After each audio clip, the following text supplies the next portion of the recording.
Assalamualaikum warahmatullahi wabarakatuh. Innal hamdalillah nahmaduhu wa nasta'inuhu wa nastaghfiruh wa na'udzu billahi min syururi anfusina wa sayyiati a'malina. May yahdihillahu fala mudhillalah wa may yudlil fala hadiyalah. Asyhadu an la ilaha illallah wahdahu la syarikalah wa asyhadu anna Muhammadan abduhu wa rasuluh sallallahu alaihi wa ala alihi wa ashabihi wa man tabi'ahum bi ihsanin ila yaumiddin. Allahumma 'allimna ma yanfa'una wanfa'na bima 'allamtana wa zidna ilma wa arinal haqqa haqqan warzuqna ittiba'ah wa arinal batila batila warzuqna ijtinabah, amma ba'd. Ikhwatal kiram rahimakumullah, alhamdulillah, pertama marilah kita panjatkan puji syukur kita kepada Allah Subhanahu wa taala yang senantiasa memberikan nikmat karunia dan hidayahnya kepada kita, sehingga pada kesempatan kali ini kita dimudahkan oleh Allah Subhanahu wa taala untuk selalu menjalankan kewajiban kita sebagai seorang muslim, yaitu melaksanakan salat subuh secara berjamaah. Salawat dan salam tak lupa kita junjungkan kepada Nabi besar kita Muhammad sallallahu alaihi wasallam beserta para sahabat beliau dan orang-orang yang istiqamah menjalankan sunnah beliau. Ikhwani fiddin rahimakumullah, kita lanjutkan lagi pembahasan kita dalam kitab Al-Irsyad ila Shahihil I'tiqad karya Syekh Shalih Fauzan hafizahullahu taala, di mana kita di pertemuan yang sebelumnya masih membahas tentang beberapa perkara yang dilakukan oleh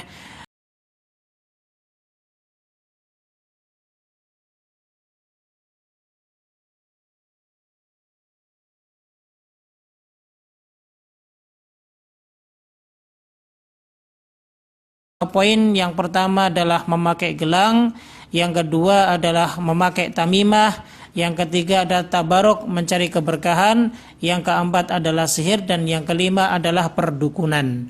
Maka itu semua penyebab dari kesyirikan atau wasilah menuju kepada kesyirikan. Thayyib jamaah sekalian rahimakumullah. Kemudian kita masuk di poin yang keenam yang masih terkait dengan perbuatan syirik atau wasilah kepada kesyirikan adalah tatayyur. Apa sih arti tatayyur? Tatayyur itu diambil dari kata thair. Thair itu maknanya burung. Orang-orang terdahulu sering menggunakan media burung, ya, ketika mengundi nasib mereka. Makanya tatayyur ini adalah sikap pesimis disebabkan karena burung yang dijadikan media oleh mereka untuk menentukan nasib mereka baik ataupun nasib mereka buruk. Kemudian jamaah rahimakumullah, ya, perkara ini semakin berkembang, tidak hanya dengan menggunakan burung, terkadang menggunakan nama seseorang, ya, apakah dia nanti cocok untuk bekerja di sebuah tempat ini dan itu, apakah dia seseorang yang cocok ketika ingin menikah dengan pasangannya atau yang lainnya, atau dengan sebutan kata atau tempat atau orang atau yang lainnya. Nah, maka bila seseorang hendak melakukan suatu pekerjaan baik urusan dunia ataupun agamanya, kemudian dia melihat atau mendengar sesuatu yang dia benci, maka hal itu berdampak terhadap dirinya satu dari dua kemungkinan. Yang pertama adalah membatalkan apa yang hendak dikerjakannya karena dia merasa pesimis dan juga merasa sial dengan apa yang didengar atau apa yang dilihat. Kemudian lalu hatinya tergantung kepada sesuatu yang dibenci itu, terdampak terhadap keyakinan imannya, maka ia merusak tauhid dan tawakalnya kepada Allah Subhanahu wa taala. Kemudian yang kedua adalah dia tidak membatalkan niatnya, tetapi perasaan pesimis dan sial masih tergelayut di dalam hatinya. Dia diliputi kesedihan, kecemasan, was-was, dan lemah semangat. Nah, sebagai contohnya adalah kalau dulu orang-orang masyarakat jahiliyah dahulu, mereka selalu menerbangkan burung ketika hendak melaksanakan suatu perjalanan. Maka jika burung itu, ya, terbangnya ke arah kiri, maka mereka menunda, ya, safarnya tersebut. Nah, ini membatalkan apa yang dia inginkan, ya, karena dia punya keyakinan, merasa pesimis dan akan mendapatkan sial jika seandainya ia tetap melaksanakan safarnya tersebut. Nah, jika burung tersebut kok berjalan terbangnya ke arah kanan,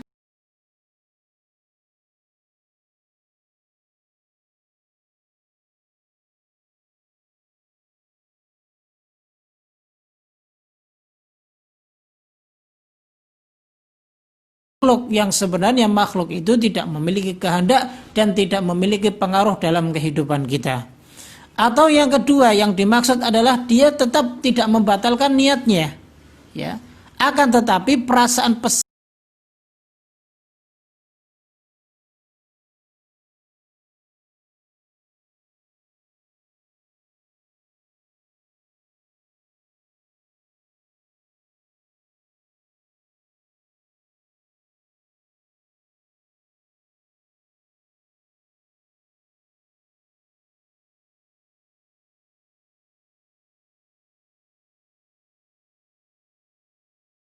terhadap dirinya dengan menggunakan burung. Sehingga meskipun ia masih melakukan perbuatannya tersebut, kalau tadi kami contohkan ketika bersafar, atau contoh yang lain yang masyarakat kita sekarang lakukan secara umumnya adalah masyarakat yang awam, itu mereka melakukan beberapa praktek-praktek tatayur ini dengan cara menghitung-hitung, ya, menghitung-hitung tanggal lahir, menghitung-hitung bulan berapa dia dilahirkan. Kalau istilah orang Jawa dibilang weton. Nah, ini nanti cocok ataupun tidak dengan calon pasangannya. Kalau tidak cocok, akhirnya ya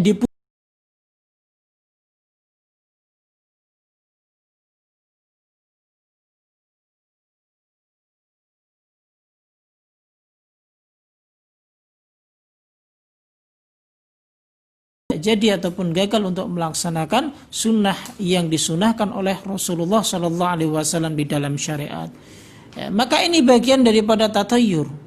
Ya, ini bagian daripada contoh sikap pesimisnya dia dan tidak bertawakal kepada Allah Subhanahu Wa Taala, tidak menggantungkan segala urusannya hanya kepada Allah Subhanahu Wa Taala. Oleh karenanya wajib atas siapa yang merasakan sebagian dari dua hal ini, maka ia harus membuangnya. Harus memohon pertolongan hanya kepada Allah. Bertawakal hanya kepadanya. Ya. Dan tetap melanjutkan apa yang dia hendak kerjakan. Dengan tetap dia bertawakal kepada Allah Subhanahu wa taala serta mengucapkan Allahumma la ya'ti bil hasanati illa anta, ya Allah, tidak ada kebaikan kecuali itu datang darimu. Wala yadfa'u sayyi'ati illa anta, dan tidak ada yang mampu menolak keburukan kecuali darimu. Wala haula wala quwata illa bik, dan tidak ada daya dan kekuatan kecuali karena pertolonganmu. Setelah itu bismillah. Ya, kita melakukan apa yang sudah kita planning dan kita rencanakan. Selama apa yang ingin kita lakukan itu sifatnya adalah mubah, dan bahkan terkadang sifatnya adalah dihukumi sebagai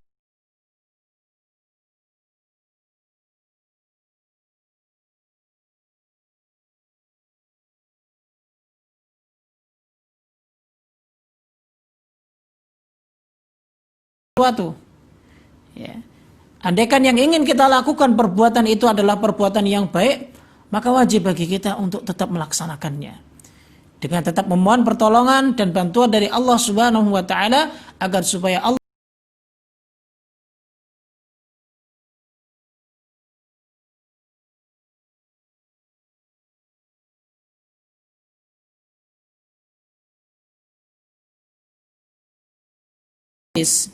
yang telah ada sejak dahulu kala, yang mana Allah Subhanahu wa taala menyebutkan bahwa ia telah menyerang umat-umat kafir dan bahwa mereka merasa sial dengan makhluk Allah yang terbaik. Nah, ini contoh yang lain. Kalau tadi kita contohkan perkara dalam urusan jahiliyah secara umum, lalu kemudian dalam kehidupan kita sehari-hari masih banyak sekali yang menganut pemahaman-pemahaman yang demikian, yaitu dengan mengundi nasib, ya, dengan menggunakan media-media yang pada sesungguhnya bahwa media-media itu merupakan makhluk yang tidak bisa memberikan manfaat ataupun tidak bisa memberikan madarat dan tidak bisa menentukan nasib kita. Ya, nasib kita semua Allah Subhanahu wa taala yang menentukan. Ya. Bukan ditentukan dengan makhluk. Ya. Maka ini salah. Ini sikap pesimis yang diharamkan di dalam syariat. Nah, umat-umat terdahulu tatkala datang seorang rasul utusan Allah Subhanahu wa taala untuk memberikan petunjuk bagi mereka, menjelaskan kebenaran untuk mereka, karena tujuan Allah Subhanahu wa taala menciptakan kita dan menciptakan mereka semua makhluk Allah ini hanya untuk beribadah kepadanya. Ya, kemudian dengan bentuk rahmat dan kasih sayang Allah, ya, Allah Subhanahu wa taala beri petunjuk pada hamba-hambanya agar supaya apa? Agar supaya hamba-hambanya itu tidak salah dalam melakukan, ya, sesuatu yang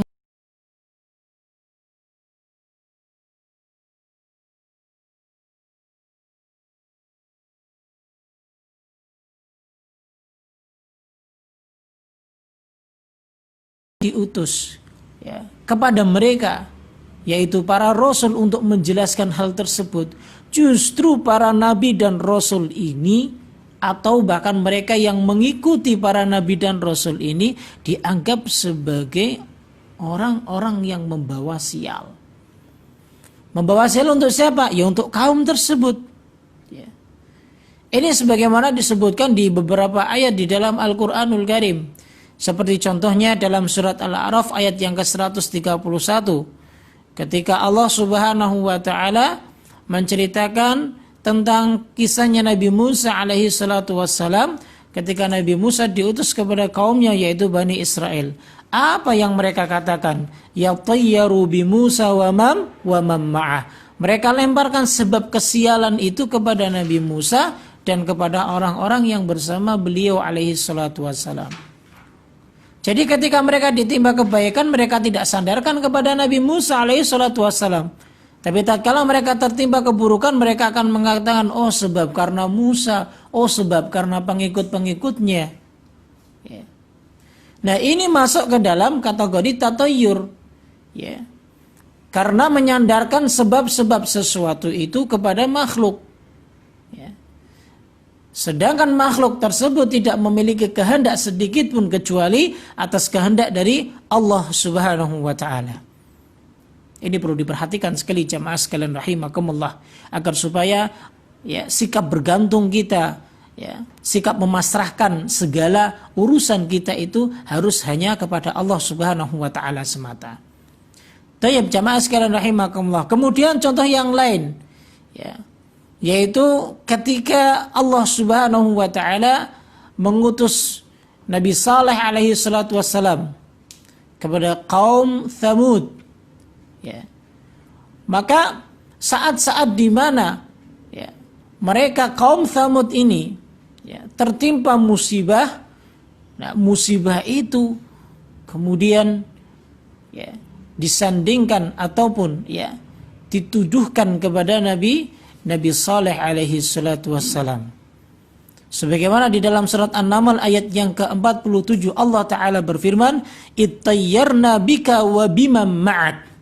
Kami mendapat nasib sial ya karenamu dan orang-orang yang bersamamu. Jadi tuduhan tersebut disematkan kepada Nabi Saleh alaihi salatu wassalam, ya, dan juga kepada pengikut-pengikutnya. Ya. Begitu juga disebutkan di dalam surat Yasin ayat yang ke-18. Allah Subhanahu wa ta'ala, ya, menyebutkan juga tentang penduduk desa yang berkata kepada para utusan Allah Subhanahu wa ta'ala. Allah Subhanahu wa ta'ala abadikan di dalam ayat ini, inna tatayyarna bikum. Sesungguhnya kami bernasib sial ya karena kalian. La illam tantahu, sungguh jika kalian tidak berhenti menyeru kami, lanarjumannakum, maka sungguh niscaya kami akan merajam kalian.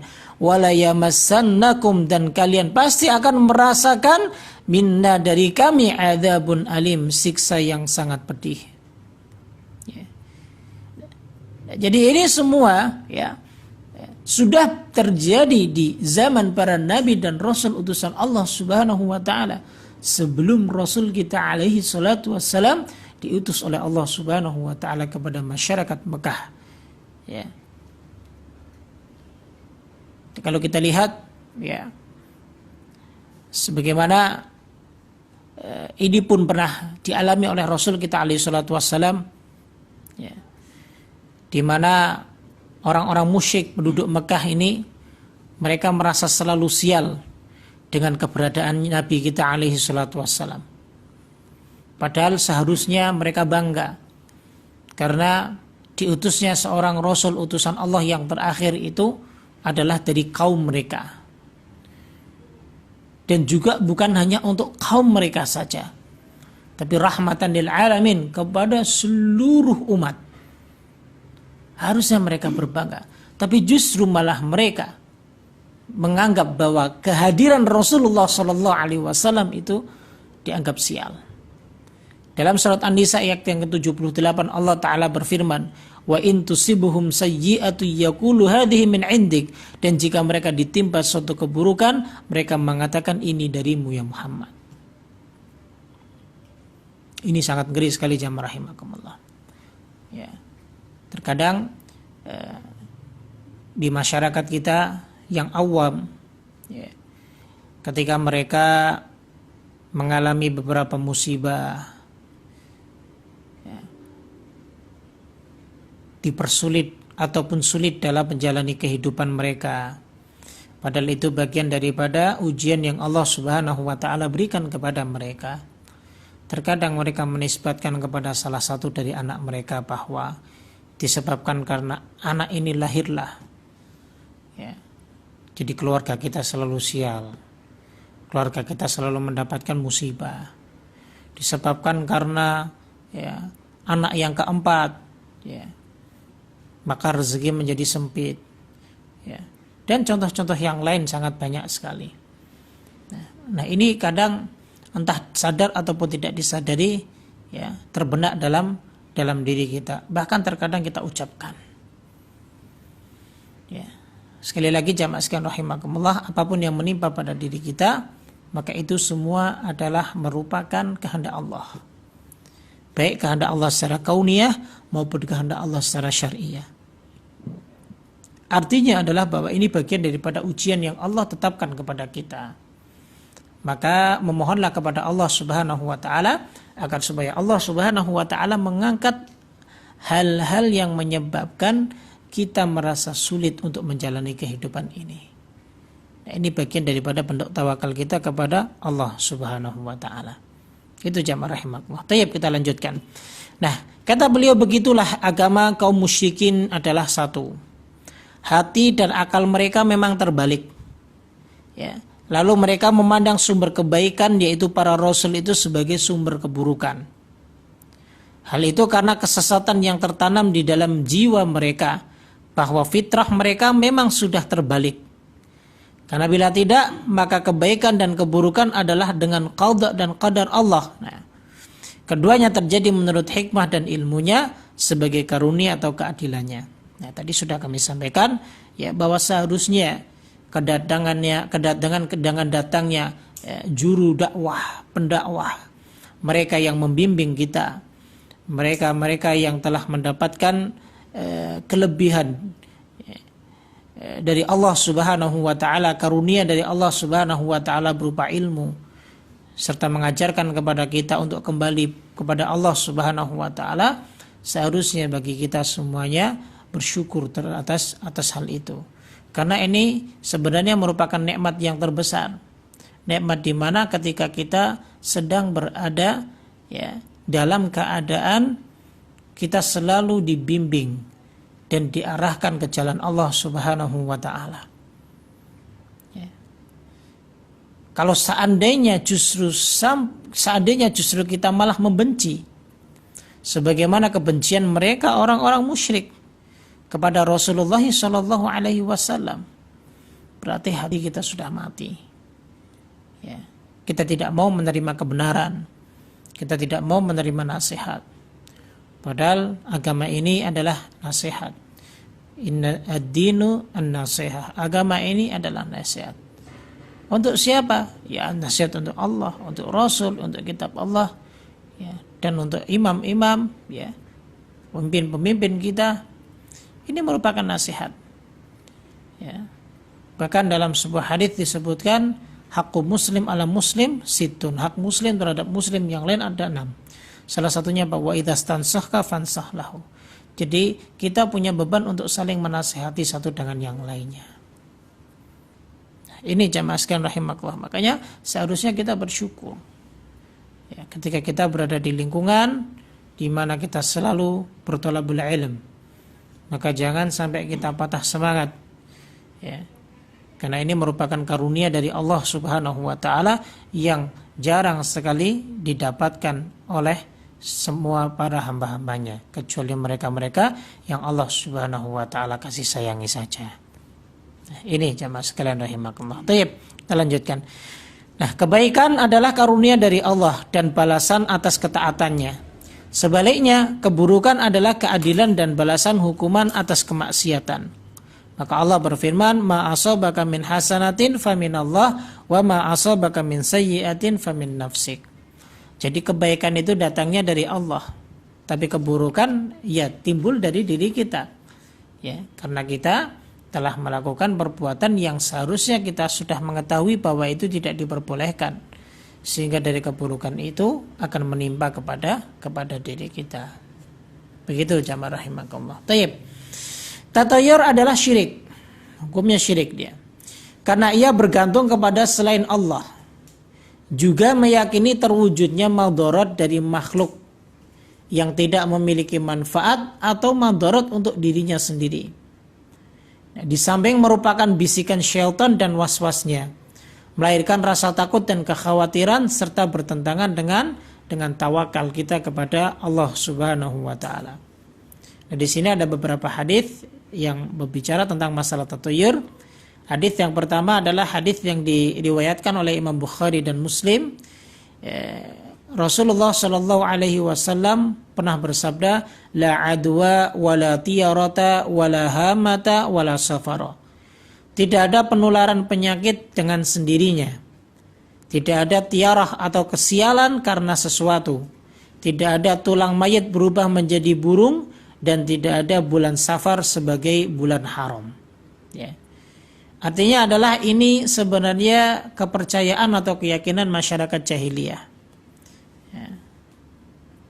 Artinya adalah bahwa ketika mereka itu meyakini penyakit itu akan menular dengan sendirinya, maka tidak ada. Pasti ada sebab musababnya. Ya. Makanya kalau di negeri kita ini sekarang ketika dilanda wabah, ya, maka dia akan menularkan jika ada beberapa hal yang tertuju kepada perkara-perkara yang dapat menularkan penyakit tersebut. Ya. Maka di negeri kita ini diberlakukan beberapa peraturan-peraturan agar supaya penyakit tersebut tidak menyebar, ya, tidak menularkan kepada yang lainnya. Wala tiarota, dan tidak ada tiarah, kesialan karena sesuatu. Tadi mengundi nasib. Wala hamata, dan tidak ada tulang mayat berubah menjadi burung, nggak ada.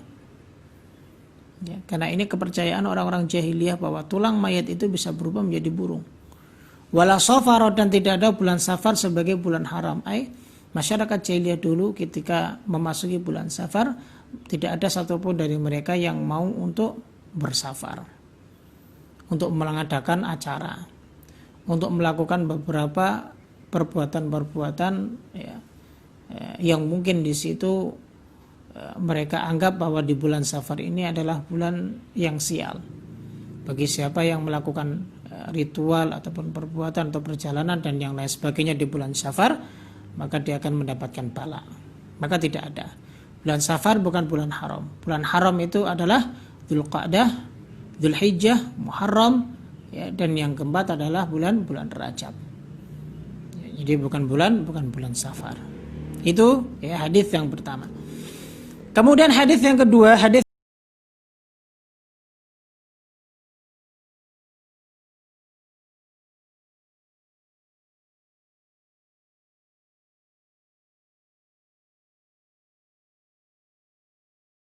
unil fa'l, ya. Dan yang membuatku kagum, kata Rasulullah Shallallahu Alaihi Wasallam, justru sikap optimisme. Waqalu, para sahabat bertanya, wa mal fa'al? Apa itu fa'al? Ya Rasulullah. Qala, kata Nabi, al kalimatut thayyibah, yaitu kalimat yang baik. Nah, ini perlu ya. Apalagi sekarang ini kita sekali lagi contohnya sudah ada. Ya. Sekarang kita menghadapi pandemi virus corona. Maka ucapkanlah ucapan-ucapan yang baik.